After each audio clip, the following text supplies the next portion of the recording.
Hello everyone, I am doctor Ankit Goyal. Ankit finance academy में एक बार फिर से आप सभी का स्वागत है।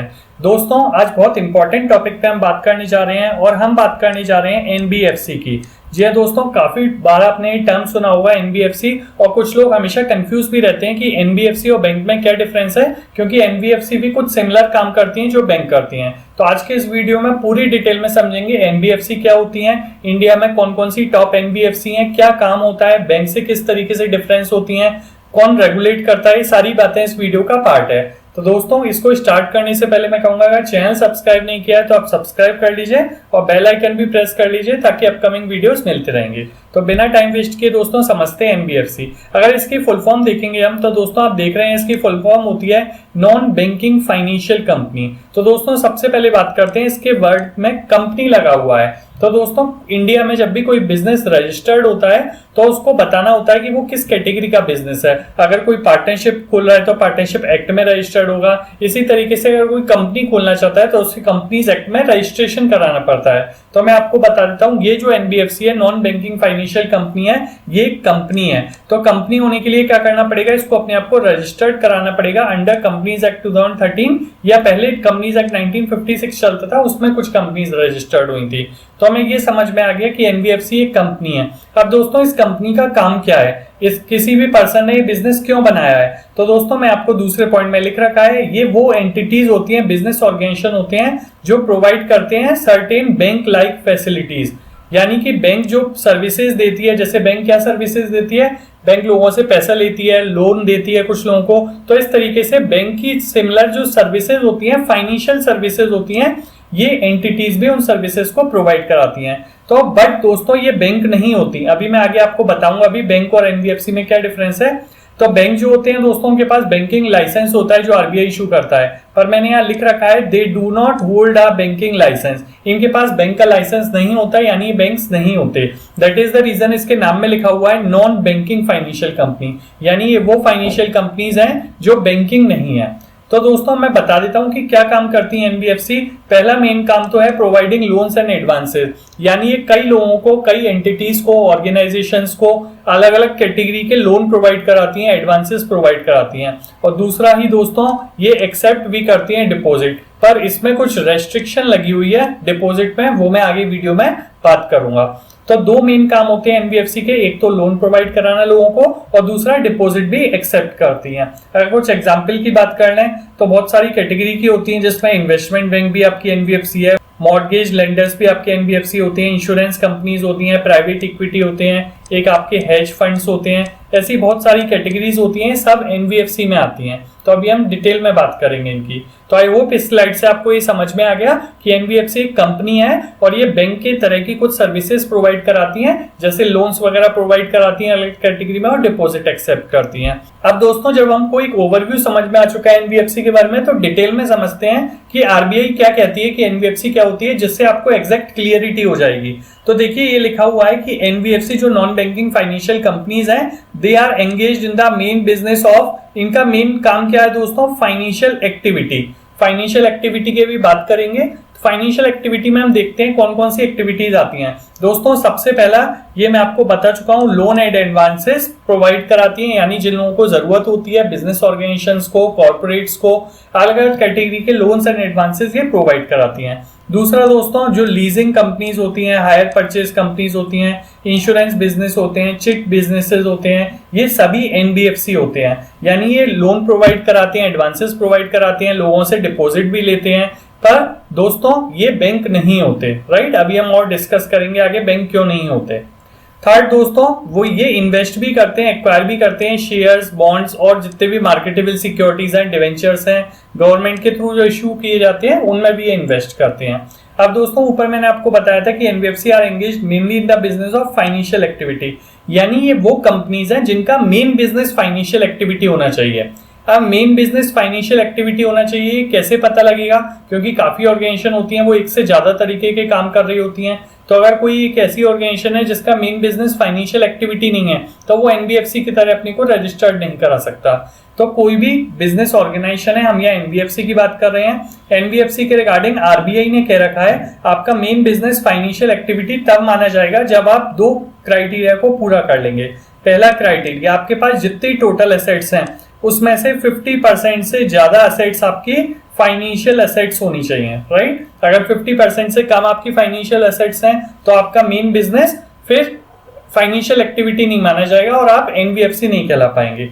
इसके साथ ही साथ दोस्तों दोनों ही फुलफिल करनी है। दूसरा, आपकी जो भी इनकम होती है, राइट, उसमें से 50% से ज्यादा इनकम फाइनेंशियल एसेट्स के थ्रू होनी चाहिए, राइट। तो मैंने यहाँ लिख रखा है ग्रॉस इनकम में income from financial assets constitute more than 50%। तो आई होप आपको समझ में आ गया कि एनबीएफसी जो बिजनेसेस होते हैं, जो लोन्स वगैरह प्रोवाइड कराते हैं, कई कैटेगरी के होते हैं, उनका मेन बिजनेस फाइनेंशियल एक्टिविटी ही होना चाहिए। और फाइनेंशियल एक्टिविटी मेन बिजनेस होने के लिए दो कैटेगरी पूरी होंगी।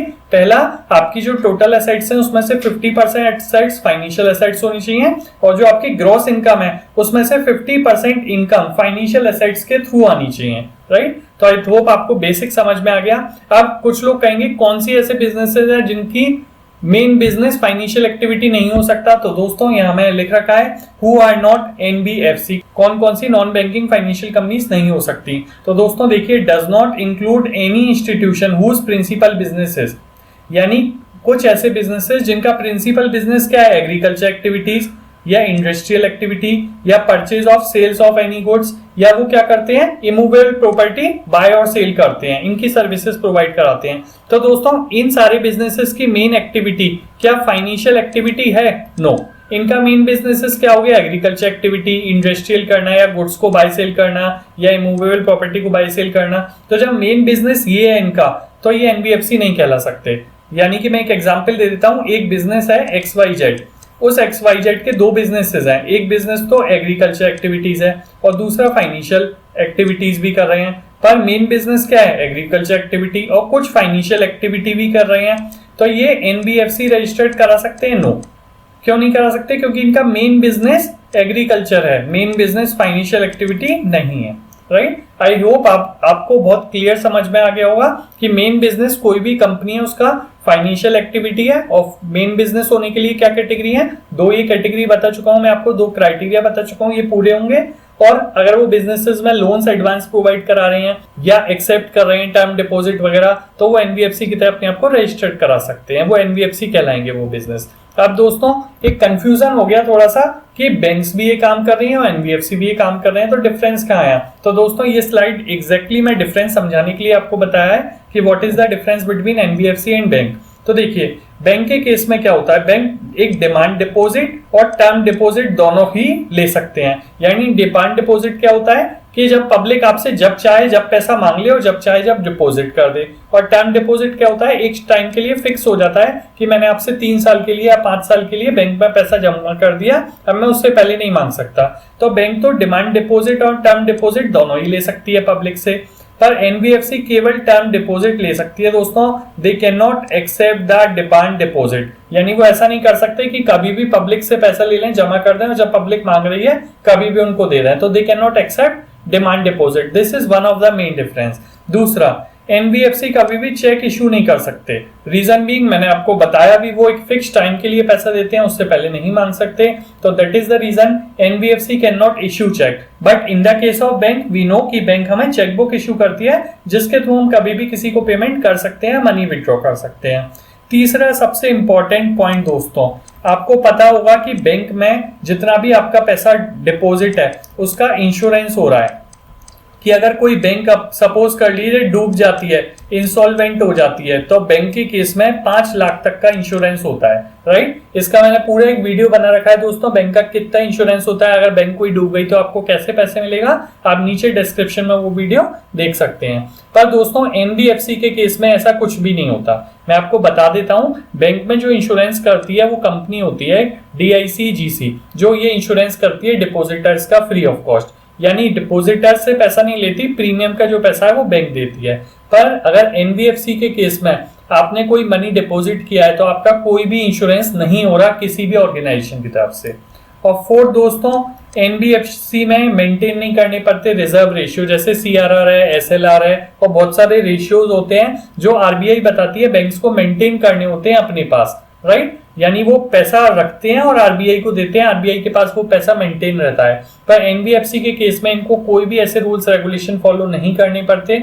दोस्तों एग्जैक्टली CRR SLR क्या है, इसका भी एक वीडियो अवेलेबल है, आप डिस्क्रिप्शन में उसे देख सकते हैं बाद में। तो आई थिंक अब आपको समझ में आ गया कि एनबीएफसी और बैंक क्या है। एनबीएफसी एक ऑर्गेनाइजेशन है जिसको फाइनेंशियल एक्टिविटीज में इन्वॉल्व होती है, लोन एडवांसेस प्रोवाइड कराती है, डिपॉजिट भी लेती है, टर्म डिपॉजिट, पर बैंकिंग लाइसेंस नहीं होता है उसके पास, और बैंक से वो डिफरेंट होती है कुछ टर्म्स में, जो ये मैंने आपको डिस्कस किए हैं। अब दोस्तों नेक्स्ट क्वेश्चन ये आता है कि कौन कौन से एनबीएफसी हैं। तो बहुत सारे एनबीएफसी इंडिया में काम कर रहे हैं, कुछ एग्जांपल मैंने ले लिए हैं और मैं आपको बताता हूं ये कंपनीज किस तरह की हेल्प करते हैं। तो दोस्तों सबसे पहले मैंने ले रखा है पावर फाइनेंस कॉर्पोरेशन लिमिटेड। तो इनका क्या काम होता है दोस्तों, ये लोन या एडवांसेस या असिस्टेंट, फाइनेंशियल असिस्टेंस यानी हेल्प करते हैं किसके लिए, पावर प्रोजेक्ट्स के लिए। जो पावर प्रोजेक्ट्स होते हैं उनके लिए लोन एंड एडवांसेस देते हैं और कंपनीज को हेल्प करते हैं। तो अलग अलग तरह की एनबीएफसी हैं दोस्तों, मैं आगे बताऊंगा, और उनके काम भी अलग अलग तरीके के हैं, यानी वो अलग अलग तरीके से हेल्प करती है अलग अलग सेक्टर को। दूसरा दोस्तों Shriram transport finance company limited, ये आपने जरूर सुना होगा दोस्तों। देखिए ट्रांसपोर्ट वर्ड इंक्लूड है, तो मेनली ये क्या काम करते हैं, फंड करते हैं, फंडिंग सर्विसेज देते हैं। किस लिए, लोग जो ट्रक्स खरीदते हैं, हैवी ट्रक या लाइट ट्रक खरीदते हैं, मिनी ट्रक खरीदते हैं, पैसेंजर व्हीकल्स खरीदते हैं, कंस्ट्रक्शन व्हीकल खरीदते हैं, तो उनके लिए लोगों को पैसे की जरूरत होती है, कंपनीज को पैसे की जरूरत होती है। तो ये जो कंपनी है Shriram transport finance company limited, ये उन लोगों को हेल्प करती है लोन्स प्रोवाइड करा के। तीसरा दोस्तों बजाज फाइनेंस। बजाज फाइनेंस बहुत फेमस एनबीएफसी है, काफी लोगों को ये लोन प्रोवाइड कराती है और दोस्तों कई कैटेगरी के लोन प्रोवाइड कराती है। तो मैंने लिख रखा है it offers loans to doctors, यानी डॉक्टर्स के करियर एडवांसमेंट के लिए, home loan, gold loan, individual loans, business and entrepreneur loan, यानी कई तरीके के लोन्स एंड एडवांसेस प्रोवाइड कराती है जिससे लोग अपने जरूरतों को पूरा कर पाते हैं। और ये जो आपकी एनबीएफसी हैं दोस्तों, ये अट्रैक्टिव इंटरेस्ट रेट पे लोगों को और कई फैसिलिटीज में लॉन्ग टर्म के लिए भी लोन देती हैं। तो बैंक के अलावा लोग एनबीएफसी से भी काफी हेल्प लेते हैं। दोस्तों फोर्थ मुथूट फाइनेंस, आप समझ गए होंगे मुथूट फाइनेंस का नाम सुनते ही गोल्ड के बारे में। तो दोस्तों ये जो लोन देते हैं जनरली वो against pledge of gold ornaments, यानी लोगों से गोल्ड रखवा लेते हैं एज ए कोलेटरल और उनके अगेंस्ट में लोगों को लोन देते हैं। दोस्तों फिफ्थ मैंने कंपनी ली है Tata capital finance services limited.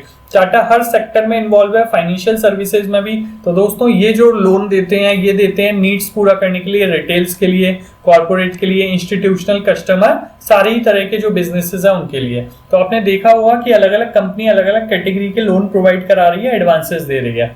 अब दोस्तों इनको, ये तो मैंने कुछ आपको एग्जाम्पल दिए थे, अगर मेनली देखें कि एनबीएफसी कितने कैटेगरीज की होती हैं, तो ये स्लाइड आपको हेल्प करेगी बताने के लिए। तो on the basis of nature of activity, यानी अलग अलग तरह की एक्टिविटी के लिए अलग अलग तरह की एनबीएफसी बनी हुई हैं, यानी आप बोल सकते हैं कि these are the classification of NBFC. तो देखिए दोस्तों first classification asset finance company.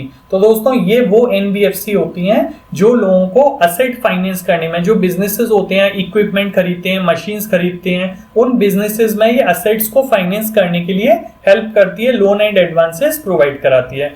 दूसरी दोस्तों इन्वेस्टमेंट कंपनीज, ये जनरली वो एनबीएफसी होती हैं जो बिजनेस में स्टार्टअप होते हैं, नए बिजनेसेस होते हैं, उनको ये पैसा प्रोवाइड कराते हैं। तीसरा दोस्तों लोन कंपनी, तो ये इंडिविजुअल की लोन की रिक्वायरमेंट है या बिजनेस को लोन चाहिए किसी पर्सनल एक्टिविटीज के लिए या अपना कोई काम शुरू करने के लिए, राइट, तो उसके लिए लोन प्रोवाइड कराते हैं। इंफ्रास्ट्रक्चर फाइनेंस कंपनी, तो दोस्तों बहुत सारी ऐसी कंपनीज हैं जो इंफ्रास्ट्रक्चर डेवलप करती हैं, तो ये जो इंफ्रास्ट्रक्चर फाइनेंस कंपनीज है ये उन कंपनीज को हेल्प करती हैं, लोन प्रोवाइड कराती हैं। दोस्तों माइक्रो फाइनेंस कंपनीज क्या होती हैं, ये कंपनीज वो होती हैं जो छोटे लोगों को, जिन लोगों को 50,000 60,000 छोटा लोन चाहिए होता है, राइट, जो बहुत छोटे बिजनेस स्टार्ट करना चाहते हैं, अपने घरेलू बिजनेस स्टार्ट करना चाहते हैं, उन लोगों को पैसे की जरूरत होती है। तो रूरल एरियाज में जनरली ये माइक्रो फाइनेंस कंपनीज हैं जो लोन प्रोवाइड कराती हैं। हाउसिंग फाइनेंस कंपनी आपने सुन रखा होगा, LIC हाउसिंग फाइनेंस कंपनी है। तो ये क्या करती हैं दोस्तों, जो हाउस को फाइनेंस करती है, यानी जिन लोगों को घर चाहिए, राइट, बहुत सारे लोग घर खरीदना चाहते हैं, तो उनके लिए ये companies loan and advances provide कराती हैं। तो आप देख रहे होंगे कि अलग अलग कैटेगरीज होती हैं एनबीएफसी में भी, और उनका अलग अलग टास्क होता है कि वो पर्टिकुलर एरिया के लिए लोन या एडवांसेस प्रोवाइड कराती हैं। तो आई होप आपको समझ में आ रहा होगा कि एनबीएफसी एग्जैक्टली किस टाइप की कंपनीज है, उनका काम क्या है। अब दोस्तों नेक्स्ट हम बात करते हैं कि आरबीआई ने कुछ रूल्स एंड रेगुलेशंस बना रखे हैं जो सारे ही एनबीएफसी को फॉलो करने पड़ते हैं, राइट। तो सबसे पहले तो मैंने आपको बताया था डिमांड डिपॉजिट ये नहीं ले सकते, टर्म डिपॉजिट लेना होता है। तो पहला रूल ये बताया हुआ है दोस्तों कि इनको अलाउ किया गया है to take public deposit, public से डिपॉजिट तो ले सकते हैं पर मिनिमम पीरियड ऑफ 12 मंथ्स, यानी कम से कम 12 मंथ्स के लिए लेना होगा और maximum period of 60 month, 60 month से ज्यादा के लिए पब्लिक से डिपॉजिट नहीं ले सकते हैं। दोस्तों मैं यहीं आपको बता दूं एनबीएफसी की भी कैटेगरी होती है, कुछ ऐसी एनबीएफसी होती हैं जिनको अलाउ होता है पब्लिक से डिपॉजिट लेने के लिए और कुछ वो होती हैं जिनको अलाउ नहीं होता है। दूसरा दोस्तों पॉइंट इसी के संग क्लियर हो गया होगा, मैं बताया they are not allowed to accept deposit which are repayable on demand, कि जब भी पब्लिक से आपने जिससे पैसा लिया है वो डिमांड पे जब भी आपसे पैसा मांग लिया आपको तब देना पड़े, ऐसा ही डिपॉजिट पब्लिक से नहीं ले पाती हैं एक फिक्स टाइम। दोस्तों तीसरा पॉइंट बताया गया है they can not offer the interest rate higher than the ceiling rate, और ये सीलिंग रेट कौन डिसाइड करता है दोस्तों? आरबीआई। आरबीआई ने जो रेट डिसाइड किया उससे ज्यादा ही इंटरेस्ट रेट नहीं दे सकती हैं जो भी इनने पब्लिक से डिपॉजिट लिया है। और दोस्तों फोर्थ सबसे बड़ा important point, these companies can not offer any gifts, incentive और any other benefit to depositor, यानी ऐसा कोई भी काम नहीं करेंगे। और फिफ्थ पॉइंट में दोस्तों मैं आपको बता चुका हूं जो भी पब्लिक का डिपॉजिट होता है बैंक्स में तो क्या होता है DICGC कंपनी के through, right, deposit insurance corporate guarantee company है जो, इसके थ्रू इंश्योरेंस होता है। और किसका इंश्योरेंस होता है? जो बैंक के डिपॉजिटर्स हैं, पर इसमें कोई भी इंश्योरेंस नहीं होता। और साथ ही साथ दोस्तों आरबीआई भी कोई गारंटी नहीं देती on the repayment of deposit by the NBFC. तो ये चीजें आपको ध्यान रखनी है, कभी भी आप एनबीएफसी में अपना टर्म डिपॉजिट दे रहे हैं तो इन रूल्स को आपको ध्यान देना बहुत जरूरी है। नेक्स्ट दोस्तों बात करते हैं, मैंने आपको बताया कि ये बैंक तो नहीं है, राइट, पर एनबीएफसी के भी कुछ रेगुलेशंस हैं, इनके भी कुछ रेगुलेटर हैं जिनके अंदर इनको अपने को रजिस्टर्ड कराना होता है। तो दोस्तों मैं आपको बता दूं कि आरबीआई रेगुलेट तो करता है, राइट, पर सारी जितनी भी एनबीएफसी हैं अलग अलग कैटेगरी को सबको रेगुलेट नहीं करता। तो देखो मैं कुछ नाम लिख रखे हैं, housing finance companies, merchant banking company, stock exchange, companies of stock broking, venture capital, insurance company, chit fund, ये सब एनबीएफसी तो हैं, हम इस बात को मानते हैं क्योंकि हमने देखा भी इनका काम क्या है। पर ये दोस्तों ये जितनी एनबीएफसी हैं ये एग्जेम्प्टेड हैं, आपको ध्यान रखनी है, इनको आरबीआई में रजिस्ट्रेशन कराने की रिक्वायरमेंट नहीं है, राइट। तो हमें लिख रखा है they are exempted from the requirement of registration under section 45(1)(a) of the RBI act 1934। पर अब ये आरबीआई में रजिस्ट्रेशन से एग्जेम्प्ट हो गई तो इसका मतलब है कहीं ना कहीं और किसी के अंडर में रजिस्टर्ड हो रही होंगी। तो जी हाँ दोस्तों मैंने यहाँ पूरी लिस्ट बना रखी है, जो हाउसिंग फाइनेंस कंपनीज हैं वो रेगुलेट की जाती हैं नेशनल हाउसिंग बैंक के थ्रू। और दोस्तों वही बात करते हैं मर्चेंट बैंक की या वेंचर कैपिटल की या स्टॉक एक्सचेंज की, स्टॉक ब्रोकर्स की, तो ये सब किसके थ्रू रेगुलेट होते हैं? ये सेबी के थ्रू रेगुलेट होते हैं, राइट। कंपनीज एक्ट में तो रजिस्टर्ड होते हैं, साथ ही साथ सेबी के जो रूल्स रेगुलेशंस हैं उनको इन्हें फॉलो करने होते हैं। तीसरा दोस्तों इंश्योरेंस कंपनीज, आपने सुना होगा IRDAI, right, insurance regulatory development authority of India, तो ये रेगुलेट करती है इंश्योरेंस कंपनीज को। चिट फंड कंपनीज दोस्तों, चिट फंड कंपनीज में क्या होता है, जो भी स्टेट गवर्नमेंट है ना वो स्टेट गवर्नमेंट उनको रेगुलेट करती है अपनी स्टेट गवर्नमेंट के रूल्स रेगुलेशंस के अकॉर्डिंग। और दोस्तों निधि कंपनीज हैं, कंपनीज एक्ट में मिनिस्ट्री ऑफ कॉर्पोरेट अफेयर्स होता है, राइट, गवर्नमेंट ऑफ इंडिया के अंदर, ये रेगुलेट किए जाते हैं उनके थ्रू। तो आई होप आपको एक आइडिया हो गया कि एनबीएफसी में कितनी कैटेगरी की, अलग अलग कैटेगरी की एनबीएफसी होती हैं, उनको रेगुलेट सबको आरबीआई नहीं करता, अलग अलग ऑर्गेनाइजेशंस बनी हुई हैं जो उनको रेगुलेट भी करती हैं। अब दोस्तों नेक्स्ट बात करते हैं, ये आरबीआई से मैंने एक इमेज लिया जिसमें आपको बता देता हूं ओवरऑल, ये registered with and regulated by RBI होती हैं, यानी ये कंपनीज ऐसी होती हैं जो आरबीआई के थ्रू रेगुलेट होती हैं। अभी लास्ट स्लाइड में मैंने आपको बताया कि कौन कौन सी रेगुलेट नहीं होती हैं आरबीआई के थ्रू और वो किसके अंडर में रेगुलेट होती हैं। अब इस स्लाइड में मैं बताऊं आरबीआई के थ्रू कौन सी रेगुलेट होती हैं। लोन कंपनी है, इन्वेस्टमेंट कंपनी है, इक्विपमेंट लीजिंग कंपनी है, हायर परचेज कंपनी है या रेजिडोरी नॉन बैंकिंग कंपनीज है, इन सबको आरबीआई ही रेगुलेट करता है और जो भी आरबीआई के रूल्स रेगुलेशंस है वो इसे फॉलो करने होते हैं।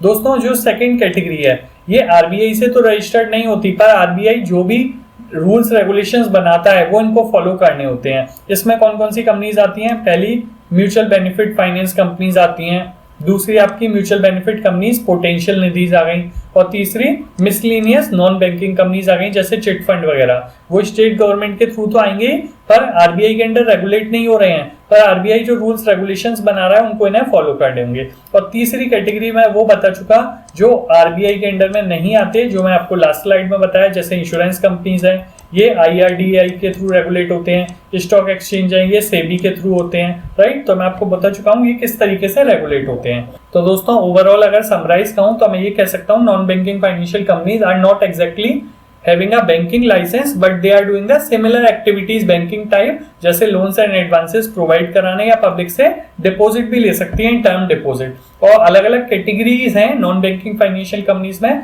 जो अलग अलग बिजनेसेस को, अलग अलग इंडिविजुअल्स की नीड को कैटर कर रहे हैं और उनको हेल्प कर रहे हैं लोन प्रोवाइड कराने में, एडवांस प्रोवाइड कराने में, ताकि अपनी वो रिक्वायरमेंट है अपने बिजनेसेस को रन कर सकें और ओवरऑल GDP बढ़ सके, हम लोगों के बिजनेस का डेवलपमेंट हो सके। तो आई होप दोस्तों आपको समझ में आया NBFC का कंसेप्ट। तो दोस्तों ऐसे इंटरेस्टिंग वीडियोस मैं लेके आता रहूंगा और भी काफी वीडियोस मैंने बनाए हैं अकाउंटिंग, फाइनेंस और टैक्स से रिलेटेड। आप मेरे चैनल में उनमें प्लेलिस्ट में जाके देख सकते हैं। तो हमारे साथ बने रहने के लिए थैंक यू।